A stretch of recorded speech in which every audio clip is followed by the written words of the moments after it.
asylum, no? At naghahanda na nga kami yung mga ebidensya, no? Kasi may mga bagong ebidensya lumabas, kasama na dyan yung pagsasampa talaga ng non-bailable case laban sa akin, na sa tingin ko ang pinakamalakas na ebidensya na ako talaga ay kinigipit, no? Dahil kahit sino pang bumasa ng records at saka yung resolution ng piskal, makikita na wala namang kahit sinong testigong nagrereklamo na may nagtutulong sa kanila para sila yung traffic, at walang kahit anong ebidensya ng sabuatan, bukod na lang doon sa sinasabi nilang isang papel na wala namang lagda na nagsasabi ako daw ay legal doon sa Lucky South 99. Sabihin na natin totoo yan, hindi ko krimen na maging abogado, no? Kinakailangan ng abogado para masigurado nga ng lahat ng gawain ng kliyente ay sangayon sa batas, no?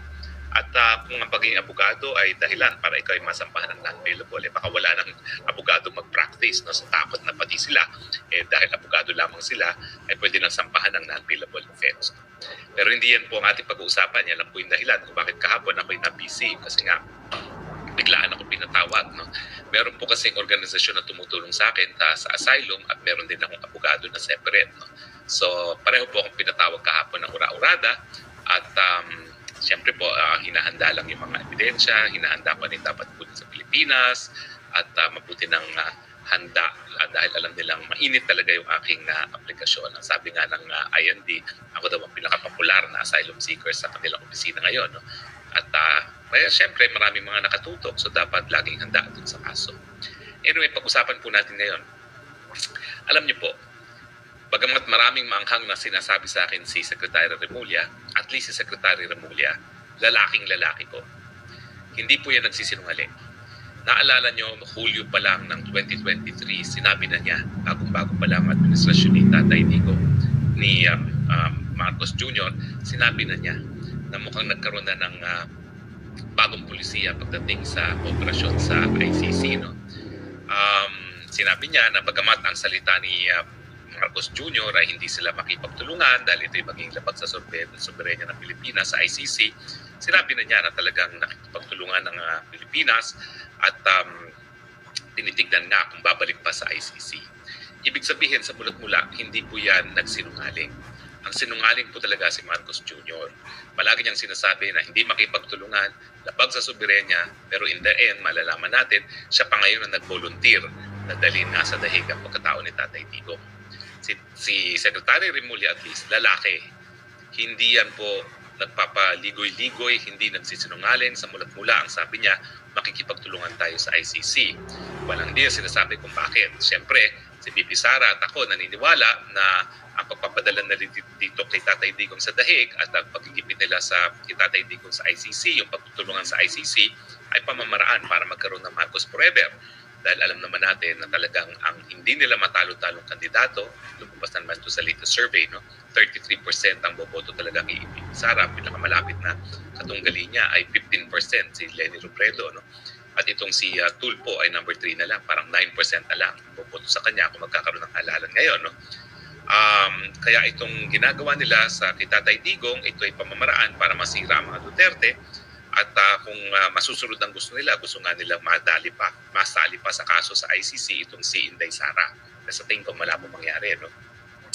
Bagamat I'm sure ina-attempt pa rin nila, no?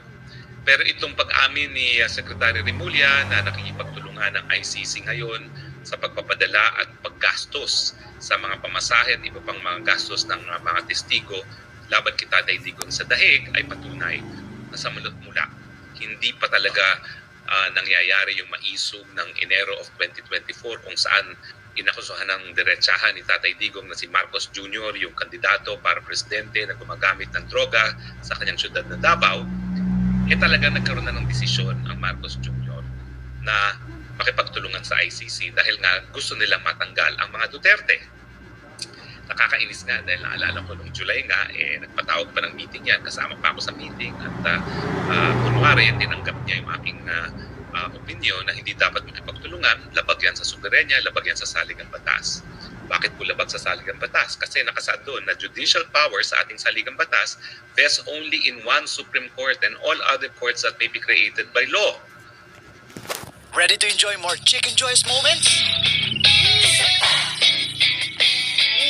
Power sa ating saligang batas vests only in one Supreme Court and all other courts that may be created by law. So ang tanging may kapangyarihan para magliti sa mga kaso sa mga di umanong krimen na nangyari sa Pilipinas ay tanging Korte Suprema at mga mababang mga mababang mga korte na binuo ng batas ng Kongreso, no? Hindi po dyan kasama ang ICC. Kaya lang po nagkaroon ng jurisdiction ng ICC, ito po yung tinatawag nating theory of auto-limitation. Na kapag tayo mismo ang nagdesisyon na limitahan ang ating soberenya at pumayag na ang mga dayuhan ang maglitis ng mga kasong yan.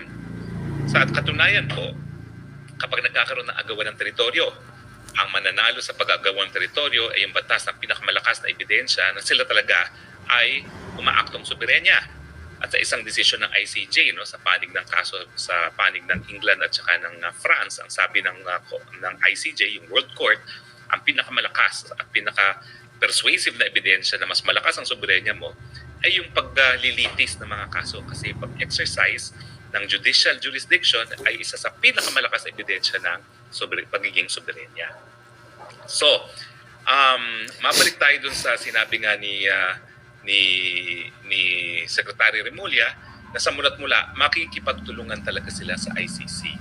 Now, bakit hindi dapat? Well, dahil nga po tapos na yung auto-limitation. Dahil tayo bumitiw na sa ICC. At dahil tayo bumitiw na, wala na tayong obligasyon para makipagtulungan. Kasi kapag tayo nakipagtulungan pa na hindi na tayo miyembro, linalabag natin yung probisyon ng ating sariling saligang batas na ang judicial power ay nasa kamay lamang ng Korte Suprema at mga mababang mga korte na binuo ng Batas Pilipinas. At tingin ko, itong kooperasyon na in-extend nila sa ICC ay labag na doon sa saligang batas na yan. Nagkakaroon na po tayo ng willful violation and serious violation of the Constitution. Ang problema po, ang palagi nagsasalita si Secretary Remulla at ibang sinasabi ng Presidente. Bakit? Kasi iniiwasan nilang impeachment. Dahil kapag binigkas at nanggaling sa sariling bibig ni Marcos Jr. na nakikipagtulungan tayo sa ICC, yan po ay basehan na para sa impeachment. Culpable violation of the Constitution kasi talagang napakalaking dagok po yan sa soberenya kung siya ay makikipagtulungan sa isang dayuhan, banyagang hukuman na wala ng dahilan. Yung auto-limitation po, sige, pwede ang mga dayuhan, pero dahil pumayag lang tayo. Tumigil na po yung pagpayag na yan 1 taon matapos tayong bumitiw sa pagiging miyembro ng ICC. Alam niyo yung pagkakaiba ng mga tribunals na nauna ng binuo ng UN, gaya ng Tribunal for the Yugoslavia, Tribunal for Rwanda, yung dalawang tribunal po nyo ng basehan ng pagbubuo ng hukuman. Yung Chapter 7 ng UN Charter. Ano ba yung Chapter 7? Ito po yung means of maintaining international peace. Ibig sabihin, yung paglilitis ng mga war criminals, crimes against humanity, ay isang pamamaraan para nga ma-maintain na ang kapayapaan sa daigdig. At dahil ito ay pinag-utos ng Security Council, lahat ng bansa dapat sumunod sa order ng Security Council. Hindi po ganyan ang basehan ng ICC. Ang basehan po ng ICC, hindi po yung mandatory jurisdiction ng Security Council para mapatupad ang kapayapaan sa buong daigdig.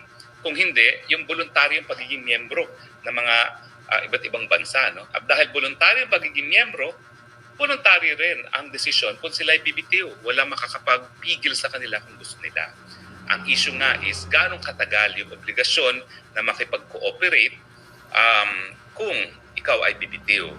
Well, dyan po papasok yung yung isang desisyon ng World Court tungkol sa Amerika nung dinimanda sila ng Nicaragua dahil pinapatumba ng gobyerno ng Amerika under President Reagan yung gobyerno ng Nicaragua. Ang sabi ng Korte Suprema, hindi ka po pwedeng completely bumitiw sa isang tratado na ura-urada. Kinakailangan merong palugit na 1 taon.